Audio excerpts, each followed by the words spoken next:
করতে হয়। রোজা কয়টি, নামাজ কয় রাকাত, বিস্তারিত বুঝিয়ে বললে ভালো হতো। এখনো পর্যন্ত এই মাসালা জানে না এমন মানুষ আছে কিনা দেশে খুব বেশি আমার জানা নাই। দীর্ঘদিন থেকে ওলামা ইকরাম অ্যাওয়ারনেস করছেন, সতর্ক করছেন।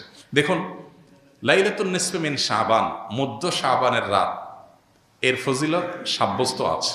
আল্লাহ তাআলা এ রাতে মুশরিক হিংসুক ছাড়া বাকি মানুষদেরকে মাফ করে দেন। এবং এ রাতের ফজিলত সংশ্লিষ্ট আরো অনেকগুলো হাদিস আছে যেগুলো জয়ীফ সূত্রে বর্ণিত, কিন্তু এই একটা হাদিস গ্রহণযোগ্য সূত্রে বর্ণিত হওয়ার কারণে অন্য যেগুলো আছে সবগুলোর একসাথ করলে মোটা দাগে লাইলাতুন নিসফে শাবান বা মধ্য শাবানের রাত, এটার নাম আমরা শবে বরাত দেই। আসল নামটা, হাদিস দেওয়ার নাম কোনটা? লাইলাতুন নিসফে শাবান, মধ্য শাবানের রাত। শবে বরাত এটা আসল নাম না।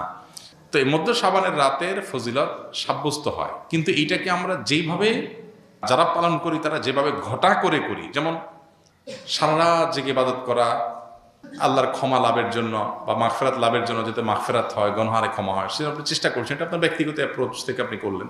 এই দিনের রোজা আপনি আইয়াম বীজের রোজার অংশ হিসেবে রাখলেন, শাবান মাসে বিশেষ রোজা রাখতেন রাসূলুল্লাহ সাল্লাল্লাহু আলাইহি ওয়াসাল্লাম, সেই হিসেবে রাখলেন, খুবই প্রশংসনীয়। কিন্তু আলাদা করে শবে বরাতকে কেন্দ্র করে এই দিনের রোজা রাখার বিশেষ কোনো নির্দেশনা বিশুদ্ধ হাদিস দ্বারা সাব্যস্ত নয়।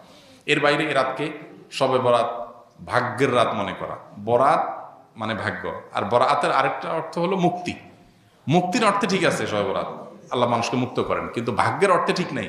সূরা দুখানের শুরুতে আল্লাহ বলেছেন, ফিহা ইউফরাকু কুল্লু আমরিন হাকিম ইন্না আনজালনাহু ফি লাইলাতিন মুবারাকাহ ইন্না কুন্না মুনজিরিন। আল্লাহ বলেছেন, কোরআন আমি একটি বরকতময় রাতে নাজিল করেছি। কোন রাত সেটা? ওই যে ইন্না আনজালনাহু ফি লাইলাতিল কদর। আরেক জায়গায় আল্লাহ বলেছেন, কোরআন এক আয়াত আরেক আয়াতের ব্যাখ্যা করে আল্লাহ বলেছেন, ফিহা ইউফরাকু কুল্লু আমরিন হাকিম। যে রাতে কোরআন নাজিল হয়েছে সে আয়াতে, সে রাতে গুরুত্বপূর্ণ সব বিষয় ধার্য করা হয়। তার মানে লাইলাতুল কদরে গুরুত্বপূর্ণ বিষয়গুলো ধার্য করা হয়। অতএব সব রাতে ভাগ্য নির্ধারণ করা হয়, এটি বিশুদ্ধ মত না। তবে এ রাতের বিশেষ কোন নামাজ, বিশেষ নামাজের সংখ্যা, বিশেষ সূরা, এরকম কোনো কিছু সাব্যস্ত না। এরকম কিছু সাব্যস্ত আছে মনে করলে বরং বিদআত হবে, যে এত রাকাত পড়তে হবে, এই সূরা দিয়ে পড়তে হবে। আল্লাহর মাগফিরাত লাভের জন্য আপনি যদি চেষ্টা করেন সেটা প্রশংসনীয়, সেটা ভিন্ন বিষয়। প্রত্যেক রাতেই তো আপনি আল্লাহর মাগফিরাতের জন্য চেষ্টা করা কর্তব্য বা করা উচিত। আল্লাহ তাআলা প্রতি রাতেই ভোর রাতে মানুষকে ডেকে ডেকে ক্ষমা আহ্বান করেন।